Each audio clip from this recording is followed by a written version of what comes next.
Buyers, do you ever feel like you want to find your dream home when you have a very specific budget in mind, whether it's just the budget you've chosen to stay within, or it's, black and white, pencil to paper, this is what the mortgage company has approved us for, we absolutely cannot go above this.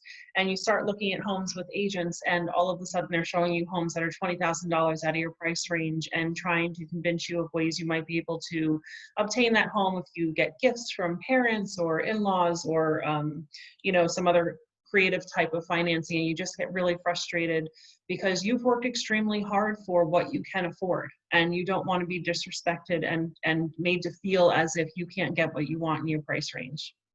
My name is Kristen Beverly with Frost Keys Realty and Southwest Florida School of Real Estate. And I want to talk to you a little bit today about, what the process is, and then what our plan would be to get you into the home that you love, that you can afford, and that you're going to feel great about. So first and foremost, I would only ever show properties to customers that are within their price range, what they can afford comfortably and what they qualify for.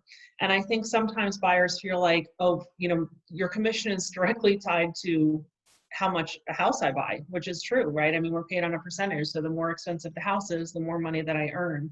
But I love to tell this story to buyers because this is really how I move forward in life, because I'm here to serve you. I'm not here to serve myself.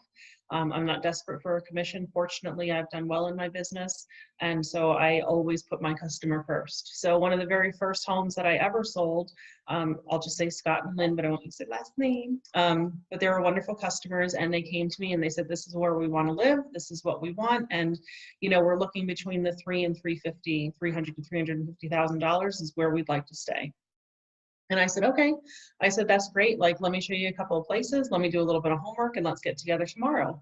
And so I went, home that night, and I did some homework, and I found the absolute most amazing house for them. And it was priced at $250,000. And so I sent it to them in an email with a couple of other properties. And I said, I know that we've looked at houses this price point, but I want you to see this one. I think that is going to suit all of your needs. And he couldn't, like, Scott couldn't believe it. Like, he was flipped. He's like, I can't believe you just, sent me a house $100,000 less than what I'm looking for. And I'm like, I know, but it's a perfect house. That is everything you want. It's so pretty. It's like all newly done. It has the boat lift. It's on the canal, like the whole thing. It's in the non-deed restricted. It's everything you want, Scott. And he goes, I know, let's go look at it. So we did. We went and looked at it, and they did end up buying that. And actually, I just sold it for him recently because they tend to move locations every couple of years, and they were going back to the west coast of the country, and I'm going to miss them. But anyhow, so most important thing here is finding you what you need, even if it's at a lower price point than what you think that you can buy. So our plan, here is our plan to make sure that we stay on track. First and foremost, if you're a buyer and you're paying cash, you're going to need to provide proof of funds. So some kind of bank statement just showing how much money you have in that account. We'll cross off the account numbers and everything, obviously, but if you're going to put an offer in, we can't just say cash, we have to provide the proof of funds. And if you are financing, which is the more popular option, interest rates are still historically low and just kind of seem to keep going down, then we need a pre-approval letter. And we can get a pre-approval letter. If you don't have one, we can get one pretty quickly from one of our local lenders here. I work with a couple, depending on what type of buyer I'm working with. They all kind of have little specialties and things like that. But we can get you a pre-approval letter really quickly. And then we're going to sit down and have a good conversation. You can have this great conversation with the mortgage lender, but we're going to talk about it as well. Because it's not just the mortgage that we have to be concerned about, but we want to take into consideration the escrow as well.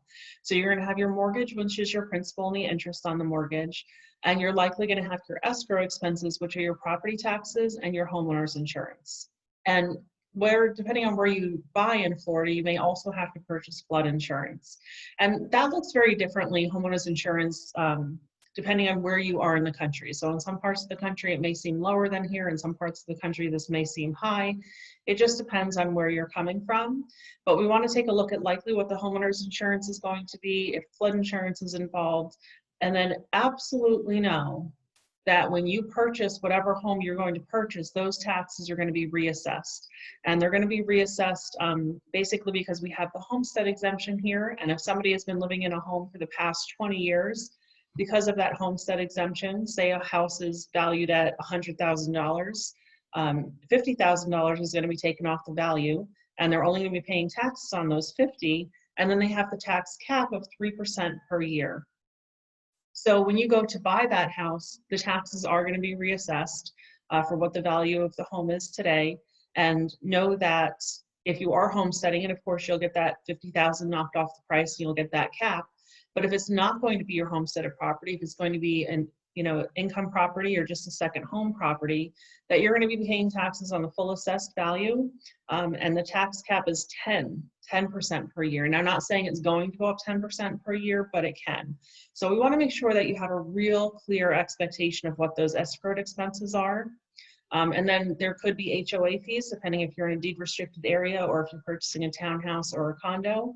So we want to look at those, and they can range anywhere from $125 a month to, I think, $750, $800 is the highest I've seen them per month.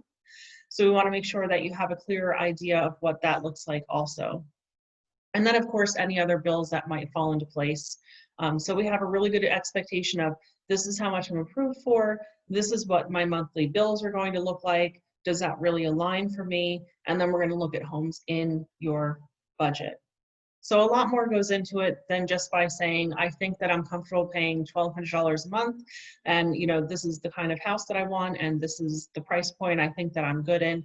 We want to have those very detailed conversations so you don't find a home that you really love only to discover you can't afford it, or it's going to stretch you to a place of uncomfortableness.